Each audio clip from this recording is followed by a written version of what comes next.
I wasn't allowed to run. That's fair enough.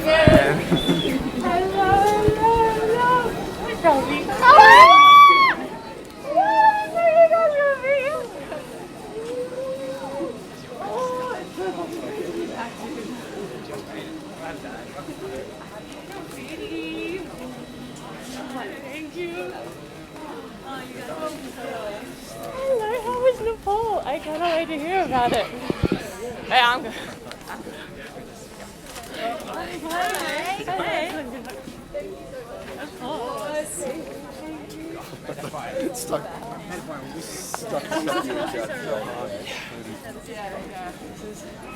Ooh, hello.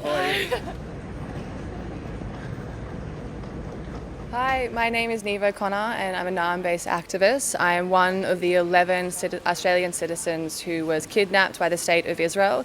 We have just made it back home to Australia and we were a part of the Global Sumud Flotilla delivering life-saving humanitarian aid into Gaza.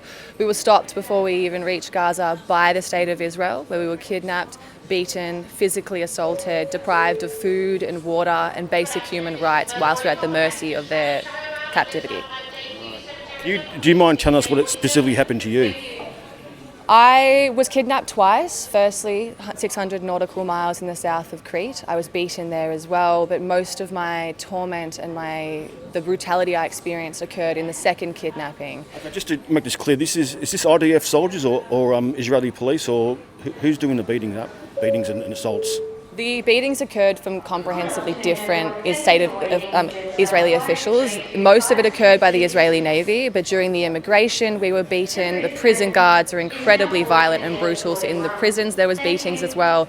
I was actually beaten by Israeli officials in the airport in Israel. So basically any time we're in the hands of Israeli officials we were beaten, regardless of what position they held.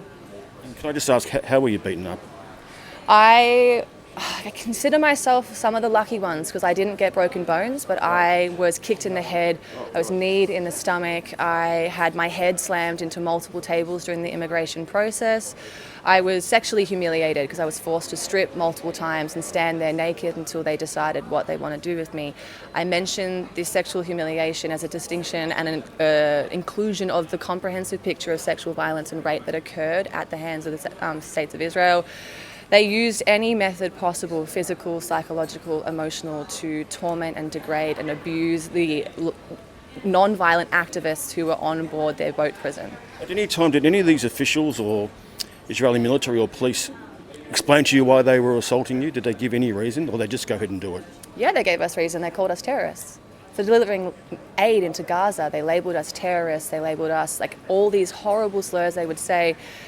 The reasoning they gave was just another avenue of their narrative of lies. There was no legal justification for what they did. In fact, everything they did was a flagrant violation of international humanitarian law. They had their own reasons, but they will not stand true to the test of time, as the entire world is going to see the impunity in which they act.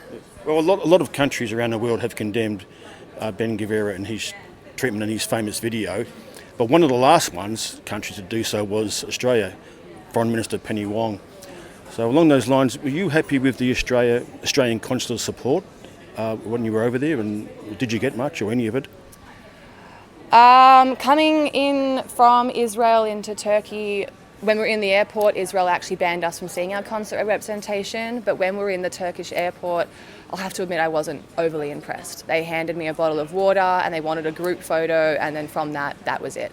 To say that I felt unsupported in comparison to the other countries and my friends and how their delegation and concert supported them is an understatement. We were essentially used kind of for a glamour shot to prove they were doing the right thing without actually putting their neck out on the line to help us like they're supposed to. So this was Australian consular officials, right?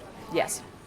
Now, the Israeli ambassador to Australia, Hillel Newman, made a number of statements about the treatment, but basically he said, if I can sum up in a nutshell, there was no ill treatment of the participants in the Gaza flotilla. So what's your response to the Israeli ambassador's statement? You have lied. Completely. That is an outright lie. From the moment of interception until we were released in the airport, people were beaten, assaulted, they were essentially tortured, which I know is an unusual concept to hear in being imprisoned for a couple of days, but that is the level of violence and brutality at which they employed.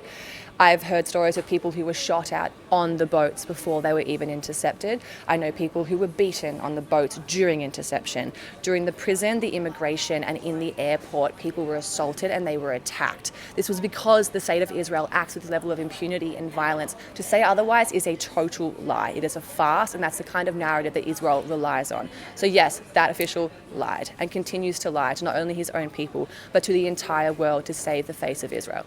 Okay, just finally, what do you plan to do now, Neve? I mean, would you go back on another flotilla to Gaza? I would go back tomorrow if they asked. And I plan to go back if there's any opportunity I can, because this wasn't a one-time mission for me. This is potentially a lifetime of sacrifices. If I have to do it, I will, in order to get Palestine to be free. A lifetime of sacrifices, that's incredible. Yeah, that's what I'd do.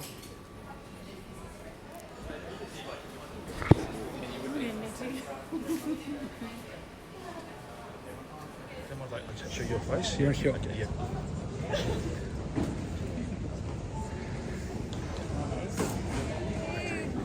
It's so fucked up.